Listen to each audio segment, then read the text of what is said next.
নমস্কাৰ সকলোকে পুনৰ স্বাগতম জনাইছোঁ আমাৰ অন্য এটা জব ইনফৰ্মেটিভ ভিডিঅ'লৈ। আজিৰ ভিডিঅ'টোত আপোনালোকৰ বাবে CSC আধাৰ ছুপাৰভাইজৰ অপাৰেটৰ ৰিক্ৰুইটমেণ্ট 2026ৰ বিষয়ে আলোচনা কৰিবলৈ লৈছোঁ। ইয়াতে আপোনালোকে 252টাকৈ ভেকেঞ্চিজ দেখিবলৈ পাব। খুবেই এটা ভাল অপৰচুনিটি আপোনালোকৰ বাবে। ইয়াতে আপোনালোকে মিনিমাম 12 পাছৰ পৰাই এপ্লাই কৰিব পাৰিব। যদি আপোনালোক এলিজিবল আৰু ইণ্টাৰেষ্টেড হয় সকলোৱে এপ্লাই কৰিব পাৰিব। নিজৰ ডিষ্ট্ৰিক্টতে আপোনালোকে এই জবটো লাভ কৰিব পাৰিব।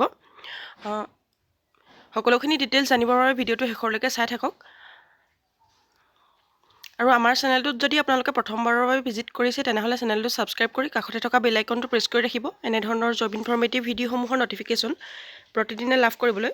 আৰু আমাৰ টেলিগ্ৰাম চেনেল আৰু হোৱাটছএপ চেনেলত জইন হৈ ল'ব এনেধৰণৰ ইনফৰ্মেটিভ ভিডিঅ'সমূহৰ নটিফিকেশ্যন আগতীয়াকৈ লাভ কৰিবলৈ। তেনেহ'লে হওক আমি দেৰি নকৰি CSC আধাৰ ছুপাৰভাইজৰ অপাৰেটৰ ৰিক্ৰুইটমেণ্ট 2026ৰ এটা অভাৰভিউ চাই লওঁ। কেনেদৰে আপোনালোকে এপ্লাই কৰিব পাৰিব আৰু চিলেকশ্যন প্ৰচেছ কেনেধৰণৰ হ'ব, এডুকেশ্যনেল কোৱালিফিকেশ্যন কেনেধৰণৰ হ'ব, এজ লিমিট কিমান হ'ব, সকলোখিনি ডিটেইলছ আমি আলোচনা কৰিম। গতিকে ভিডিঅ'টো শেষলৈকে চাই থাকক। এতিয়া অভাৰভিউখিনি দিয়া হৈছে। অৰ্গেনাইজেশ্যন হৈছে CSC e government services India limited. CSC ই-গভৰ্ণমেণ্টছৰ ফালৰ পৰা পদখিনি মুকলি কৰি দিছে আৰু পোষ্ট নেম হৈছে আধাৰ ছুপাৰভাইজৰ আৰু অপাৰেটৰ। ইয়াতে আপোনালোকে এপ্লাই কৰিলে আধাৰ ছুপাৰভাইজৰ বা অপাৰেটৰৰ জব লাভ কৰিব পাৰিব। আৰু টোটেল ভেকেঞ্চিছৰ কথা কোৱা হৈছে 252টা ভেকেঞ্চি, 252টাকৈ পদ ইয়াতে খালী আছে। আৰু জব লোকেশ্যনটো হৈছে অল ইণ্ডিয়া ডিষ্ট্ৰিক্ট ৱাইজ। আপোনালোকে ডিষ্ট্ৰিক্ট ৱাইজ ইয়াতে ভেকেঞ্চি মুকলি কৰি দিছে। আপোনালোকে ইয়াতে নিজৰ ডিষ্ট্ৰিক্টতো জব লাভ কৰিব পাৰিব। আৰু জব টাইপটো হৈছে কণ্ট্ৰেকচুৱেল 1 ইয়াৰৰ বাবে।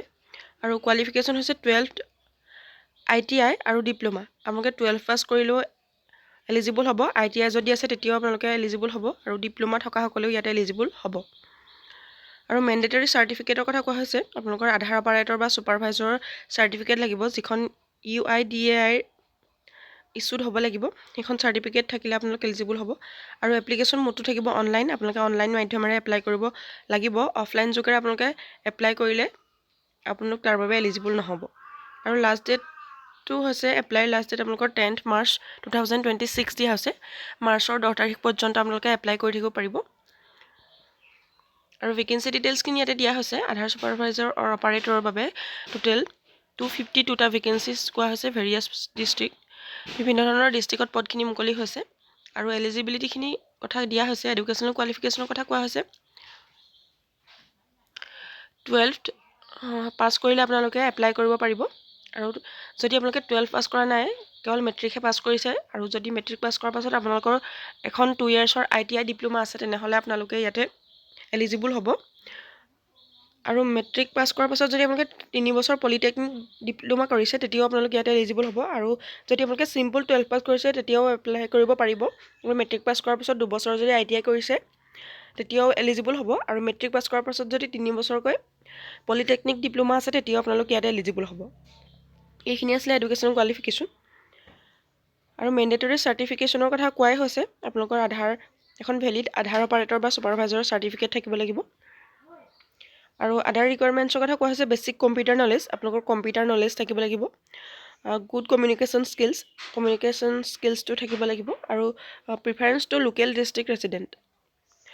যদি আপোনালোকে লোকেল ডিষ্ট্ৰিক্টটো ৰেচিডেণ্ট হয় তেনেহ'লে আপোনালোকে প্ৰিফাৰেঞ্চ লাভ কৰিব পাৰিব। এইখিনি আছিলে ৰিকুৱাৰমেণ্টছ। আৰু এজ লিমিটৰ কথা কোৱা হৈছে মিনিমাম এজ 18 ইয়াৰ্ছ দিয়া হৈছে। 18 বছৰৰ পৰা আপোনালোকে এপ্লাই কৰিব পাৰিব। আৰু ইয়াতে কোনো ধৰণৰ আপাৰ এজ লিমিট দিয়া নাই। আপোনালোকে 18 বছৰৰ পৰা ওপৰৰ যিমানখিনি আছে সকলোৱে ইয়াতে এপ্লাই কৰিব পাৰিব। মানে আপোনালোকৰ এজৰ কোনো আপাৰ লিমিট দিয়া নাই। আপোনালোকে 18 বছৰ ওপৰৰ যিমানখিনি কেণ্ডিডেট থাকে সকলোৱে ইয়াতে এপ্লাই কৰিব পাৰিব। আৰু চেলাৰীৰ কথা দিয়া হৈছে। ইয়াতে চেলাৰীটো আপোনালোকৰ উল্লেখ কৰি দিয়া নাই। ভাল এটা চেলাৰী ইয়াৰ বাবে আপোনালোকে লাভ কৰিব পাৰিব। আৰু ইম্পৰ্টেণ্ট ডেটছৰ কথা কোৱা হৈছে। নটিফিকেশ্যন ৰিলিজ হৈছিল 11 ফেব্ৰুৱাৰী 2026। ফেব্ৰুৱাৰী 11 তাৰিখে নটিফিকেশ্যন আউট হৈ গৈছিল। আৰু লাষ্ট ডেটটো এপ্লাই দিয়া হৈছে 10th মাৰ্চ 2026। আপোনালোকে মাৰ্চৰ 10 তাৰিখ পৰ্যন্ত ইয়াতে এপ্লাই কৰি থাকিব পাৰিব। আৰু চিলেকশ্যন প্ৰচেছৰ কথা দিয়া হৈছে। আপোনালোকৰ এলিজিবিলিটি আৰু এপ্লিকেশ্যন ডিটেইলছ অনুসৰি আপোনালোকৰ শ্বৰ্ট লিষ্টিং কৰা হ'ব। তাতে আপোনালোকক চিলেক্ট কৰিব। আৰু তাত চিলেক্ট কৰাৰ পাছত আপোনালোকৰ ডকুমেণ্ট ভেৰিফিকেশ্যনৰ বাবে মাতিব। আৰু ডকুমেণ্ট ভেৰিফিকেশ্যনৰ যোগেদি পাছতে আপোনালোকৰ ইণ্টাৰভিউ হ'ব। এনেদৰে আপোনালোকৰ চিলেকশ্যন প্ৰচেছটো হ'ব। আৰু how to apply for CSC Aadhaar supervisor operator recruitment 2026 দিয়া হৈছে। কেনেদৰে আপোনালোকে এপ্লাই কৰিব পাৰিব সকলোখিনি ডিটেইলছ ইয়াতে দিয়া হৈছে। আপোনালোকে ইয়াৰ যিটো অফিচিয়েল ৱেবছাইট আছে ইয়াতে দিয়াই হৈছে https এইটো career.cstcloud.in। ইয়াতে গৈ আপোনালোকে এপ্লাই কৰিব পাৰিব। এইটো অফিচিয়েল ৱেবছাইট হয়। তাতে গৈ আপোনালোকে আধাৰ ছুপাৰভাইজাৰ অপাৰেটৰ ডিষ্ট্ৰিক্ট তাতে আপোনালোকে ক্লিক কৰি আপোনালোকৰ যিখিনি ৰিকুৱাৰ্ড ডকুমেণ্টছ আছে সেইখিনি আপোনালোকে তাতে আপলোড কৰি এপ্লাই কৰি ল'ব পাৰিব। এইখিনি আছিলে ডিটেইলছ। যদি আপোনালোকে বিচাৰে তেনেহ'লে সকলোৱে এপ্লাই কৰিব পাৰিব। 12 পাছৰ পৰাই যিহেতু এপ্লাই কৰিব পাৰিব, গতিকে আপোনালোকে নিজৰ মোবাইলত বা আপোনালোকে অনলাইন দোকানত গৈ হ'লেও এপ্লাই কৰি ল'ব পাৰিব। ভিডিঅ'টো শেষলৈকে চাই থকাসকলে ভিডিঅ'টো লাইক কৰি দিবলৈ নাপাহৰিব আৰু আমাৰ চেনেলটোত প্ৰথমবাৰৰ বাবে অহাসকলে চেনেলটো ছাবস্ক্ৰাইব কৰি ৰাখিব এনেধৰণৰ ইনফৰ্মেটিভ ভিডিঅ'সমূহ ন'টিফিকেশ্যন প্ৰতিদিনে লাভ কৰিবলৈ। আৰু হোৱাটছএপ চেনেল আৰু টেলিগ্ৰাম চেনেলত জইন হৈ ল'বলৈ নাপাহৰিব এনেধৰণৰ ইনফৰ্মেটিভ ভিডিঅ'সমূহ ন'টিফিকেশ্যন প্ৰতিদিনে লাভ কৰিবলৈ। ভিডিঅ'টো শেষলৈকে চাই থকাৰ বাবে বহুত বহুত ধন্যবাদ।